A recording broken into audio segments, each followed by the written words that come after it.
Vous avez vu? J'ai remis les gants. Comme Stallone, qui reprend son rôle dans Rocky Balboa en 2006.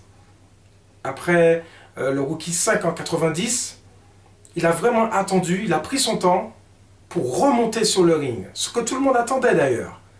Donc c'est parti pour Rocky Balboa.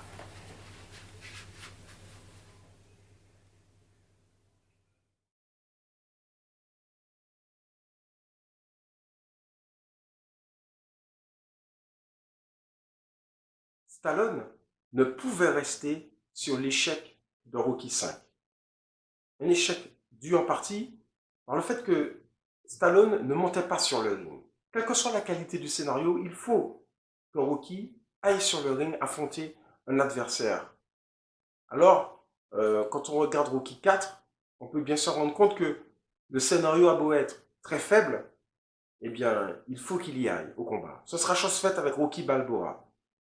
Stallone ressuscite à nouveau son personnage afin d'offrir ce qu'il appelle, on va dire, une fin digne de ce nom. Mais il faut savoir que le dernier succès de Stallone au box-office était Demolition Man. Entre-temps, il n'a subi que des échecs commerciaux. Que ça soit Assassin, Daylight, L'Expert ou encore Driven, Stallone ne vaut pas grand-chose au box-office dans la première partie des années 2000. Alors il ressuscite Rocky.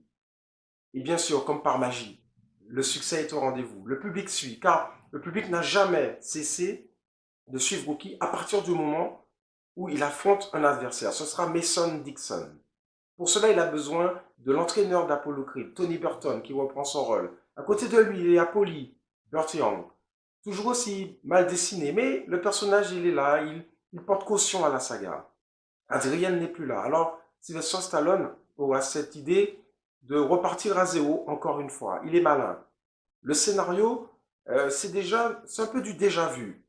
Mais, encore une fois, il le fait merveilleusement bien. Rocky Balboa n'avait pas spécialement besoin d'exister, mais puisqu'il est là, il faut constater que le film, il est très bon, très bien interprété. Stallone maîtrise à la perfection ce personnage. C'est un film qui joue beaucoup sur la nostalgie. C'est un film qui ressasse le passé, mais tout en allant vers l'avant, puisqu'avec la nouvelle technologie, Stallone, avec ce scénario, trouve le moyen de faire Rocky revenir sur le ring. Très bien agencé, Rocky Balboa est l'un des meilleurs films dans la filmographie de Sylvester Stallone. Et voilà, c'est terminé.